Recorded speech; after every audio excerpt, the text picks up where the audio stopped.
fixing floating point arithmetic in the C++ standard. Right, here's our agenda. Please stop me to speak up, slow down. I'm not going to slow down. Also, take notes and tell me where I can improve the talk, because I might give it again.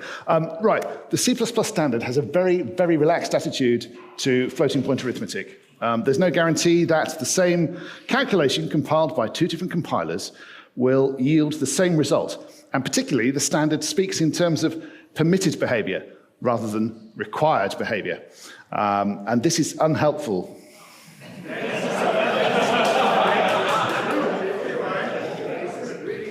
Yes, it is. Well, I don't know. Oh, okay.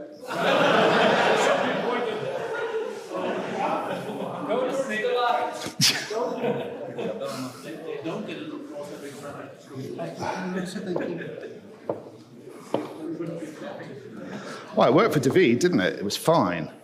Oh, it'll be fine now. It'll be fine now. Great, good, thank you, lovely. Where were we? This is unhelpful. It militates against running simulations on multiple machines, basically, which is something that I used to do a lot of. So I'm going to tell you about approaches I intend to take which move us towards a solution. Right, non-integral values. I'm going to spin through this one. So we've got arithmetic operations. You'll know those. Addition keeps you in the domain, and yet the inverse can sometimes take you out of the domain. Similarly, multiplication keeps you in the domain, but the inverse can take you out of the domain into rational numbers. Rational numbers are ratios. The clue is in the name. They are countably infinite, and half of them lie between -1 and 1. They're very analog sorts of things. I like rational numbers. There's something of the cosmos about them. Every two rational numbers has got another rational number in between it. They're all reducible via the fundamental theorem of arithmetic. I'm a mathematician, by the way, so if you're not, sucks to be you, really. Has anyone here used a slide rule? Yeah, of course Davis has. Jens had, naturally. Anyone who's not on the C++ committee has used a slide rule?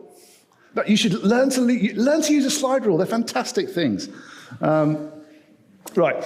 Of course, adding is horrible. Multiplying is easy. Adding is horrible. Things blow up. They get out of hand. Things get too long. Overflow happens really quickly. It's very rare that you can factorize. You can do cancellations in the numerator and the denominator.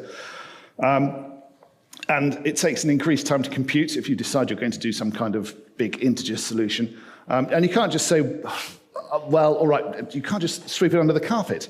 Now, we did actually come up with a solution to this quite a while ago, and it depends who you ask exactly when, but decimal fractions have been in use for several thousand years. But the common representation of having a decimal point, that's a bit of a different matter. That first was John Napier at the 17th century. He wrote a book on constructing tables of logarithms, and he first used the decimal point there. Now, the decimal point tells us that we're now approximating via sums of powers, okay? So the first digit after the decimal point gives us the number of tenths, and then we get the number of thousandths, hundredths, thousandths, and so on. And by adding more and more negative powers of 10, you improve precision. But there are only a small set of numbers which can be represented exactly. So since we're in base 10, whose prime factors are? What are the prime factors of 10? Thank you. Great. Whose prime factors are 2 and 5? I'm not going to do audience participation. It's not going to work, is it? But since the prime factors are 2 and 5, the only rational numbers that can be exactly represented are those whose denominator is representable as a product of powers of 2 and 5. So, for example, 1/8, 0.125, 125 thousandths. 8, 2, you can see that. 3/40ths, or 0.075. 75 thousandths, 40, 5 times 2 times 2 times 2. Other numbers aren't so lucky. Actually, most numbers aren't so lucky. So here's 1/7. This is represented as 0.142857 recurring. But I got this from Clang. And as you can see, it goes wrong quite quickly. Well, I say quite quickly, a couple of times, and then it goes completely off the reservation. This is problematic. And this inexactitude might seem to spell doom for everyone, especially for engineering. But empirically, it doesn't. Here we are, in buildings. They're not falling down around our heads. These buildings are staying up, everything. Victor looked up there. Has a building fallen on your head ever? Just checking. Great. Okay. But that's the problem. Buildings aren't falling down. It's worked. All right. What's the size of the observable universe? Victor. What's the size of the observable universe? I'm just picking someone at random. Big. Big's a good answer. It's in fact 8.8 times 10 to the power 26 meters. That's really very large indeed. But that exponent, 26 decimal places, will get you the width of the universe to the nearest meter. Okay? 36 decimal places will get the width of the universe to the nearest atom. So, we don't need that much precision. Errors will propagate. There are ways around it. But computers are binary creatures with no notions of fractional parts. So how do we resolve this? Come on. There we are.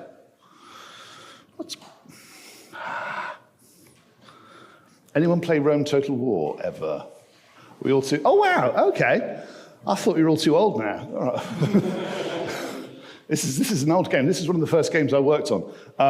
We started this in 2001. It was released on the 10th anniversary of the first broadcast of the first episode of the US sitcom Friends. That's how old it is. It had multiplayer. And the trouble with multiplayer is that we had to keep the state synchronized because the state of this game was about 5-6 megabytes.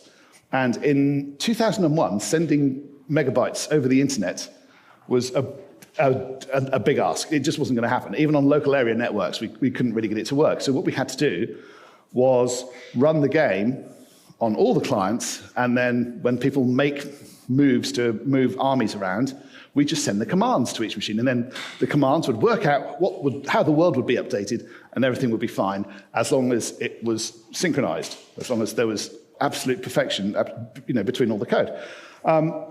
And this was a surprisingly tricky problem, and it's very easy to write code that's not deterministic. You might forget to fully initialize an object, for example, or you might get stale data from the stack instead. It's a big problem. We came up with a load of programming guidelines, and we solved it. I've got about 5 minutes of material here on that. You can talk to me later about that if you like. But of course, that's only because it was the same executable. It was the same binary working on each of the machines. If you have Xbox and PlayStation, for example, you'll have different tool sets, different compilers. It simply won't work. No, that's nothing to do with me. Oh, back again. All right, then. Now, why won't the same code work the same way and yield the same results on different platforms? 2 + 2 is always 4, isn't it?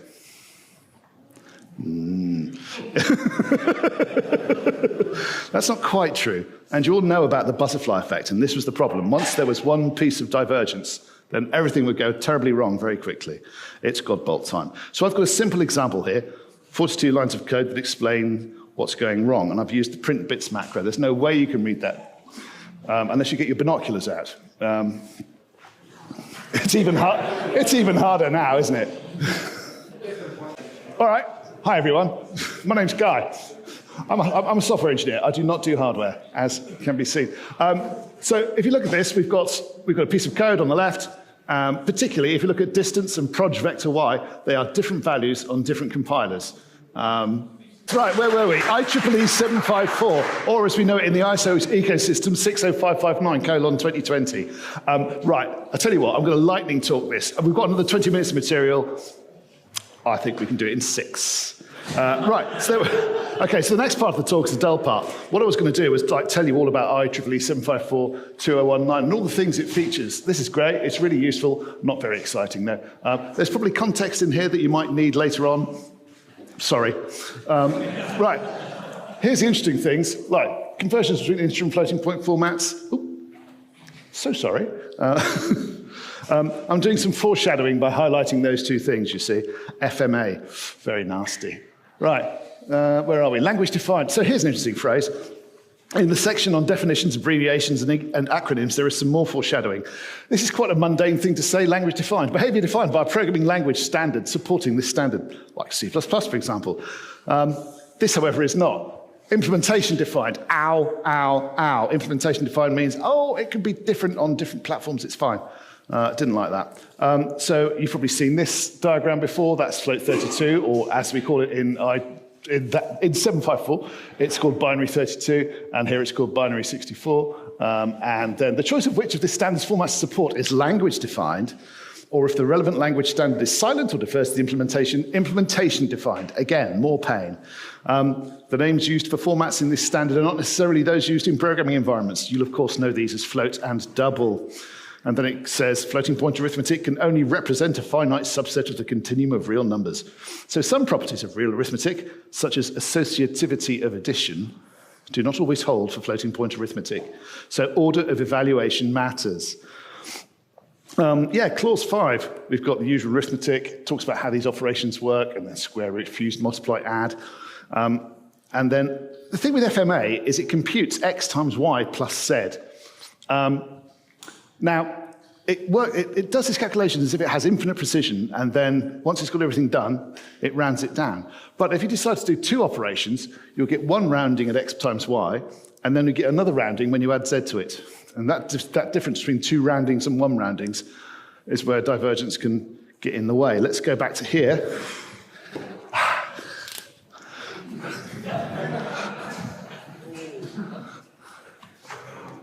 FMA.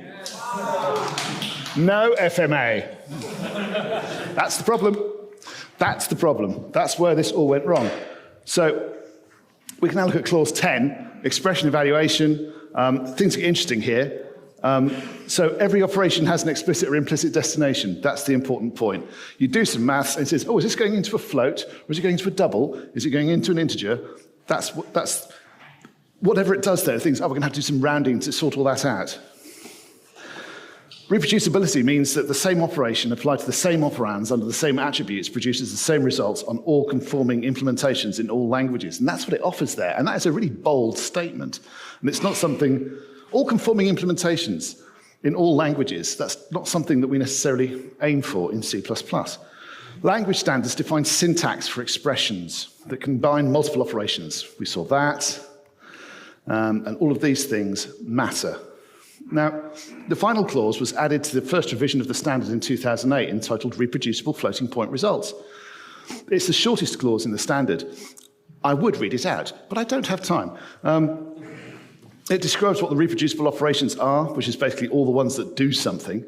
And it describes a reproducible status flag and a reproducible format, but it defines a reproducible attribute, which is an attribute that is required by a language standard in all implementations. The clause goes on to say any conforming language standard supporting reproducible programming shall support these things, and everything will be groovy. Unfortunately, standardizing C++ for non-integral expressions, the C++ standard comes to the rescue. It's a slightly sarcastic title, because it does not. Is anyone here sufficiently familiar with the standard to be able to tell me where floating point behavior is specified? All right. Basic.fundamental, paragraphs 12 and 13, which I will read. No, I won't read them out. But it tells you, look, you've got float, double, and long double, and all the float values are available in all the double values, and all the double values are available in all the long double set. So, you know, it's much like short and long, they're less than or equal to in width and representations.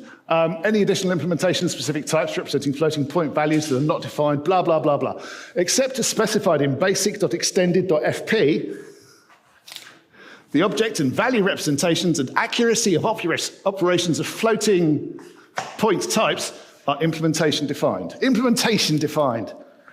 Implementation defined. So I hated that. I felt a bit of panic. So I went scurrying to basic extended FP to see what was offer. And all it does is tell you, oh yeah, we've got some more types.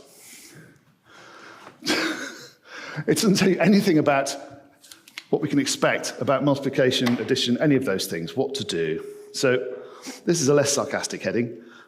C is also designed for platforms without IEEE 754 compliance. There's nothing mandating floating point behavior. But there's an annex called Annex F, which tells us about how to support 60559. It spins through some things, gives you macros to talk about. It converts binary 32, which is a 60559 word, into float, which is a C word, and so on. Comparing signaling not greater, that's a 60559. But what that actually means is not, open parentheses, x greater than y, close parentheses. So we can see a mapping going on there between one standard and another. It also covers optimization. I've spelled behavior correctly in my notes, but there's US spelling going on here. And then we talk about complex arithmetic, and then we look at interchange and extended types. Anyway, optimization. This is where things get fun and interesting. So MSVC has got a couple of flags. FP fast. It's the obvious choice for optimization. It allows the compiler to reorder, combine, or simplify floating point operations to optimize things for speed and space. As you can imagine, that's all down to MSVC and what it knows about its architecture. FP precise preserves the source expression ordering and rounding properties of floating point, blah, blah, blah, blah. But still, it might do things like FMA in weird places. Different compilers might put FMA in different places according to how their implementers decide to implement their compiler. GCC does much the same. We've got float store, which means don't store floating point variables in registers. No math, don't set error no. Fun, safe math optimizations. Someone was having a spectacular laugh there. Who wouldn't like to use fun, safe math optimizations? Fun with math optimizations. Sounds like a Saturday morning children's television program, doesn't it? In Russia, for precocious kids. But fun, safe does exactly what FP fast does. It just says, yeah, whatever, it just works. Don't look under the covers, you know. Then we've got trapping math and fast math again. This isn't good enough, basically. One of the reasons I like using C++ is operator overloading and the ability to build complex expressions that look like they came out of a textbook, and they're easy to understand and do what they're supposed to do. When I started programming in assembly language in the 80s, I had an awful time putting maths functions together. And have I really got to go through things one step at a time? There's got to be a better way. And I submitted a paper for discussion in committee, laying the groundwork for specifying how the standard supports ISO 60559. Please don't read this paper. It's probably the worst paper I've ever written. I was in a hurry, but it's just to start the conversation going. More significantly, though, I want to make non-integral expressions reproducible. And what we need is some way of preventing reordering and fusion. So one idea that's been floated in to my employees was having fences, and you'd put fences around instructions, but that's not very ergonomic. I had an idea about a new attribute called reproducible, which says this function should be reproducible under all circumstances. Or better still, a function qualifier. But of course, it mustn't call any functions which might affect its reproducibility. So there's a fair amount of analysis going on here. The same problem arises with pure functions. Anyone heard of pure functions? They're great. The C language now has pure functions. They're called unsequenced functions. And they introduce pure functions via attribute to C. But it also snags the word reproducible because they hate me. So we'll have to do something about that. Right now, though, I'm considering adding a new qualifier called strict. It indicates that all optimization directives should be ignored wherever they come from. So if you have a strict expression, there's a very strict order evaluation. Or you shook your head there, Jens. I'm sorry. No, okay, good. So this object ignores optimization directives. I'm still deciding whether or not to introduce a new type, because strict is effectively creating, it's doubling the number of types. Printing is a surprisingly complicated topic. Taking a number and taking a binary floating point number and then turning it into a decimal string, that's actually quite hard. And even more challenging is the notion of a compile time floating point environment. But that's where we are. Oh, yes! There we are. This is what we did.